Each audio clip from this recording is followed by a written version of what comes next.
Okay, अब हम next topic की तरफ मूव करते हैं, bulk solids handling, and we will make it easy to understand. We will study सारा discharge flow problems and flow aids in detail. आपके सामने एक इमेज इंडिकेट किया हुआ जहाँ पर दो साइलोज हैं और दोनों साइलोज के अंदर जो मटेरियल एग्जिट फ्लो कर रहा है उसका बिहेवियर डिफरेंट है. एक के अंदर से ऑल्दो अपेरेंटली जो हम लोगों ने पहले बात कही थी, ये मैस फ्लो नहीं आपके पास है, मटेरियल फ्लो कर रहा है. दूसरे के अंदर बिल्कुल फ्लो नहीं कर रहा, वो स्टक हो गया हुआ है. अभी जहाँ फ्लो कर रहा है मटेरियल, जिसके ऊपर गुड हमने शो किया है, उसकी बात भी करते हैं, और जहाँ बिल्कुल मटेरियल फ्लो नहीं कर रहा इसको भी हम डिटेल में देखते हैं. तो अगर आप कभी साइलेंस को ऑब्जर्व किया हो और आप देखते हैं, बाहर से देख रहे हो या फिर अंदर ऑब्जर्व ऊपर से ऑब्जर्व करें, so we will observe like nothing is moving but you are obtaining some products. So जो साइलेंस के अंदर मूवमेंट ऑफ पार्टिकल्स होती है वो इतनी डिस्क्रीट होती है कि हम उसको इजीली ऑब्जर्व नहीं कर सकते. And you are not the first one who considered is as a static particle जो मूव कर रहे हैं ऐसा ऐसा बॉटम से एग्जिट की तरफ. बट कि सॉलिड पार्टिकल जब स्लोली एग्जिट की तरफ मूव करते हैं तो ये डिफरेंट बिहेवियर इंडिकेट करते हैं. This behaviour can be bridging, can be a rat हॉलिंग, can be arching. ठीक है, ये डिफरेंट बिहेवियर आपके पास हो सकते हैं. ये different behaviours actually unwanted behaviour है. असल बिहेवियर क्या था, हम लोग mass flow behaviour is your required behaviour है. इसके अलावा जितने बिहेवियर है, फनल फ्लो हो गया आपके पास, कुछ भी है आपके पास अनवांटेड बिहेवियर है जो हम सब डिजाइनिंग कर रहे हैं, मटेरियल की प्रॉपर्टीज को स्टडी कर रहे हैं. उसके जस्ट एक पर्पज है कि हम उस प्रॉब्लम से बाहर निकल सकें, उन मटेरियल्स के मूवमेंट या उस कंडीशन पे आने से पहले पहले अपने इस प्रॉब्लम को सॉल्व कर सकें. Okay, why do solid stop flowing? यहाँ पे पहले आप रुकें, let's understand why that happen. ये आपके सामने थ्री साइलोज इंडिकेट किए हुए हैं और थ्री साइलोज के अंदर जो फ्लो पैटर्न है वो डिफरेंट है. एक को हमने आर्चिंग का नाम दिया है, दूसरे को रेट होलिंग का नाम दिया है, थर्ड वन को सेग्रीगेशन का नाम दिया है. तो आप जस्ट स्लाइड पर रुक कर कुछ टाइम, 1 मिनट कुछ सेकंड्स गुजारें और जस्ट ऑब्जर्व करके बताएं कि आपके ख्याल से जो आपके पास आर्चिंग जिसमें लिखा हुआ है वहाँ पे पार्टिकल अगर बिहेव कर रहे हैं, आर्च बना रहे हैं, उसकी रीज़न क्या है. अगर आपके पास हेड होलिंग का फिनोमिना उसके पीछे रीज़न क्या हो सकता है, सेग्रीगेशन के फिनोमिना क्या बिहेवियर हो सकता है. तो नेक्स्ट स्लाइड्स पे मूव करने से पहले आपने थोड़ा सा अपना ब्रेनस्टॉर्मिंग करनी है और अपने कमेंट सेक्शन में या फिर अपने देखें कि क्या आपके ख्याल से इसको एक्सप्लेन कर सकते हैं. Comment quiz, which have you seen? आपने अगर रियल लाइफ में कभी ऑब्जर्व किया हो तो किस फिनोमिना को आपने अपनी लाइफ में रियली ऑब्जर्व किया हुआ है. ओके, अब हम इन टॉपिक्स पे वन बाय वन स्टडी करते हैं. Arching the invisible wall. Invisible wall इसलिए हम लोगों ने कहा हुआ है कि पार्टिकल्स को हम लोगों ने सालों के अंदर स्टोर किया, वो स्टोरेज जब प्रॉपरली हो गई, हम लोगों ने प्रोडक्ट ऑब्टेन करने की कोशिश की तो पार्टिकल्स ने एग्जिट की तरफ मूव करने के बजाय एक इनविजिबल वॉल बना दी. वो इनविजिबल वॉल क्या करती है, ऊपर से आने वाले पार्टिकल्स को नीचे आने से रोकती है और नीचे से जो पार्टिकल्स है वो निकल जाते हैं. तो एक इसी के ऊपर कुछ मटेरियल स्टक हो गया, कुछ सॉलिड स्टक हो गया. अच्छा, कुछ सॉलिड इतनी बल्क क्वांटिटी में, इतने बड़े साइज में अवेलेबल नहीं होता, बट एक्चुअली स्मॉलर साइज के पार्टिकल्स एक दूसरे के साथ रिलेशनशिप बनाते हुए, इंट्रैक्शन करते हुए वो बिगर पार्टिकल्स में या बिगर बिगर इनविजिबल वॉल में कन्वर्ट हो जाते हैं. तो इस वॉल को फिनोमिना को इस फिनोमिना को हम लोग आर्चिंग का फिनोमिना कहते हैं. Particles interlock above outlet forming a stable dome. Okay, ये स्टेबल डोम का जो डिजाइन है, जो पार्टिकल्स अपेरेंटली बना सकते हैं, इसको हम लोग पहले कैलकुलेट कर सकते हैं बाय यूजिंग द इक्वेशन जो आपको इंडिकेट की हुई, dc equals to square root of 4c over something. ये आपके पास इक्वेशन है. इसके अंदर जो डेंसिटी इंडिकेट की डेंसिटी ऑफ पार्टिकल्स है, g is the gravity force जो पार्टिकल पर अप्लाई होगी. डीसी का जो फैक्टर अप्लाई हो रहा है, actually this is the diameter of hopper. So it means के आप यहाँ से कैलकुलेट कर सकते हैं कि पार्टिकल्स आपस में जब इंटरेक्ट करेंगे तो वो कौन सा मिनिमम डायमीटर ऑफ हुपर है जहां पर ये डोम अपीयर हो सकती है.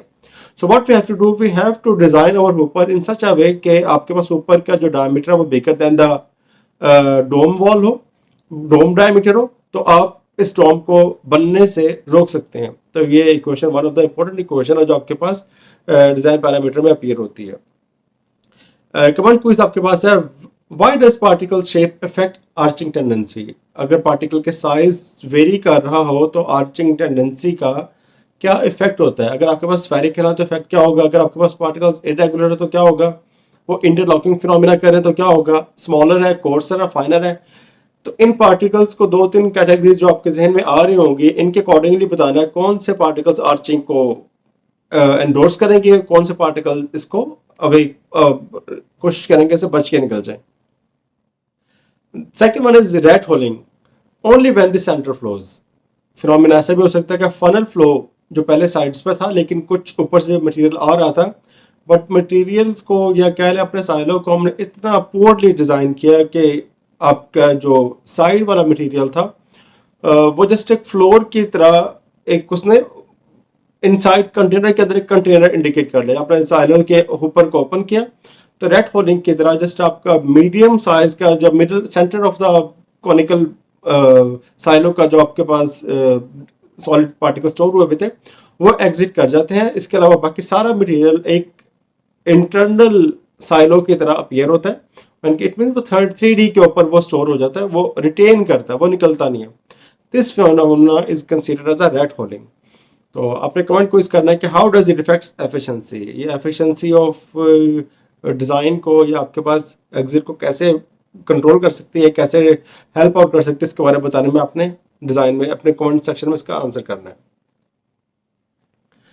Third parameter was segregation. Segregation को हम लोग इजी वर्ड में डिस्क्राइब कर सकते हैं, fine goes here, coarse goes there. इनके पार्टिकल्स का जो डेंसिटी है वो इतनी वेरी कर रही है कि आपके पास उनकी इंटरेक्शन ही निग्लिजिबल हो जाती है। वो इतनी निग्लिजिबल होती है कि कोर्सर पार्टिकल्स आपको पता है कि अगर आपके पास बिग मल्टीपल साइज के पार्टिकल्स हो जिनकी डेंसिटी डिफरेंट हो तो बल्क डेंसिटी में कन्वर्ट नहीं होते, वो आपके पास सेग्रीगेटेड डेंसिटीज में कन्वर्ट होते हैं। और सेग्रीगेटेड डेंसिटी में वी नो कि जो आपके पास फाइनर पार्टिकल्स है उनका सरफेस एरिया ज़्यादा होता है, उनकी डेंसिटी ज़्यादा होती है तो वो नीचे की तरफ मूव करते हैं। और जो आपके पास कोर्सर पार्टिकल्स है वो अप साइड पे या फिर वॉल साइड की तरफ मूव करते हैं। तो इस फिनोमेना के दौरान आपके पास जो जब आप एग्जिट पे ऊपर के प्रोडक्ट लेने की कोशिश करेंगे देयर इज अ चांस कि जो आपके पास बिगर पार्टिकल्स है वो एग्जिट को आके ब्लॉक कर देंगे। तो पार्टिकल सेपरेट बाय साइज और डेंसिटी, इस केस में आपके पास सेग्रीगेशन होती है। तो इसको अगर आपने और आसान वर्ड्स में आपने समझना हो तो कभी आपने चॉकलेट चिप्स मिल्क लिया हो तो अगर आप चॉकलेट चिप्स और मिल्क और कॉर्न को अपने मिल्क में मिक्स करने की कोशिश करें, यू विल सी कि चॉकलेट अलग से फ्लोट करेगी और जो सीरियल्स पार्टिकल्स होंगे वो अलग से फ्लोट करेंगे, वो कभी भी आपस में एक दूसरे के साथ मिक्स नहीं होते। कमन क्विज में बताना है which industry suffer most. Common quiz में आपने बताना है कि विच इंडस्ट्री सफर मोस्ट। ठीक है, तो ये सेग्रीगेशन से कौन सी इंडस्ट्री सबसे ज़्यादा इफेक्ट होती है उसके बारे में आपने इन्फॉर्म करना। इन प्रॉब्लम से बचने के लिए फ्लो एड्स कुछ हम लोगों ने पहले देख लेती हैं और कुछ हम लोग आज दोबारा देखेंगे। One is mechanical agitator. कुछ मैकेनिकल एजिटेटर लगा दिए जाते हैं ताकि वो शेकिंग करते रहे, मिक्सिंग करते रहे, मटेरियल्स आपस में स्टिक ना हो, उनके इंटरलॉकिंग का फिनोमिना ना हो, तो इसकी तरफ लेके चलते हैं। Second one is internal inserts के आपस में लास्ट टाइम हमने इंसर्ट को डिफाइन किया था, कुछ पार्टीशन लगा देते हैं, इंसर्ट लगा देते हैं ताकि पार्टिकल्स को फ्लोइंग पैटर्न मिले, वो कहीं पे स्टिक होने की कोशिश ना करें। फ्लोइंग पैटर्न का बेनिफिट क्या मिलता है कि बजाय कि वो खुद अपने रेजिस्टेंस पे ग्रेविटी के थ्रू इंटरकम करने की कोशिश करें, तो हम फ्लो इंटरनल इंसर्ट या फिर फ्लो डिवाइडर के थ्रू या आपके पास साइलेंस डिवाइडर के थ्रू, पार्टीशन डिवाइडर के थ्रू हम लोग उसके इंटरनल फ्रिक्शन को डिक्रीज कर सकते हैं। Third one is external vibrator. आपके पास वाइब्रेटर हो सकते हैं, अदरवाइज आपको बताया था मैंने कि एयर ब्रस्ट इंट्रोड्यूस किए जा सकते हैं, इंटरनल वाइब्रेटर्स हो सकते हैं। तो इसके थ्रू देन एयर फ्लो आपके पास एक सेपरेटली भी मेंशन किया हुआ है नेक्स्ट के ऊपर, या एयर फ्लो एग्जिट किया जाता है ऊपर से, वन साइड से पास करके सेकंड से निकाला जाता है। उसका बेनिफिट क्या होता है कि आपके पास जो पार्टिकल सेग्रीगेटेड होते हैं वो सेपरेट होने में हेल्प आउट होते हैं। इसके अलावा आपके पास वाइब्रेटर, एयर कैनन्स आ गया, बिन एक्टिवेटर्स आ गया, फ्लोराइज पैड्स आ गए, इंसर्ट्स आ गए। ये डिफरेंट वेज है जहाँ से हम लोग ग्रेविटी को हेल्प करते हैं कि वो अपने जॉब को प्रॉपरली कर सके।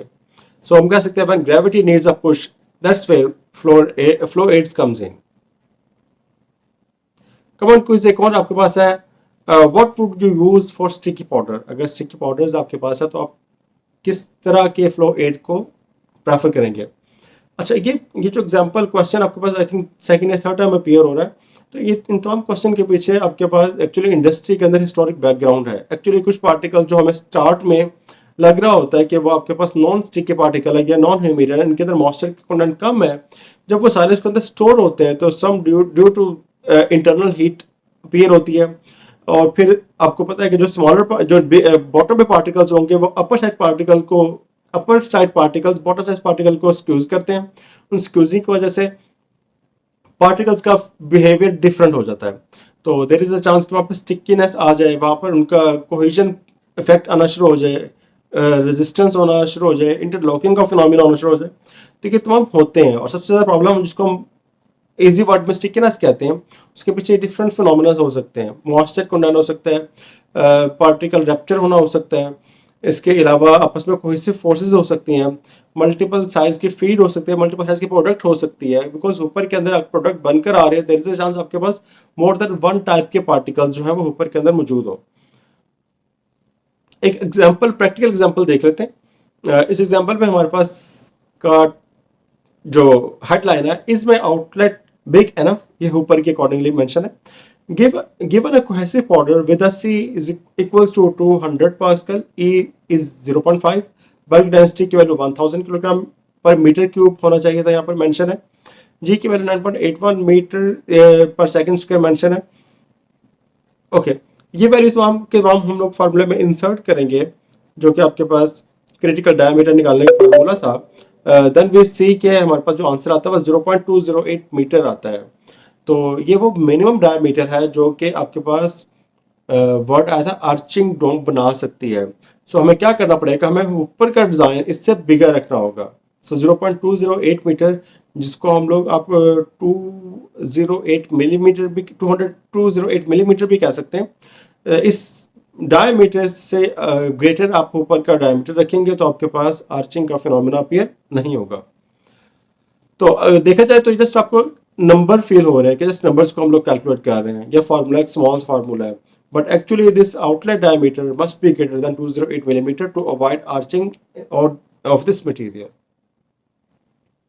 Real world handling that works, आपको दो इंडस्ट्री शो की गई हैं। वन इज सीमेंट इंडस्ट्री जो कि फ्लूइडाइजिंग पैड्स यूज कर रही हैं।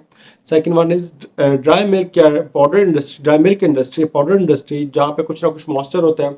सो व्हाट दे डू कि आपके पास फ्लूइडाइज पैड्स या फिर एयर जेट्स इंसर्ट करते हैं ताकि पार्टिकल्स आपस में जो स्टिक हो रहे हैं वो आहिस्ता आहिस्ता कोहेसिवनेस उनके कम हो और वो इजीली फ्लो कर सके। So engineers don't guess, they diagnose, adopt and fix.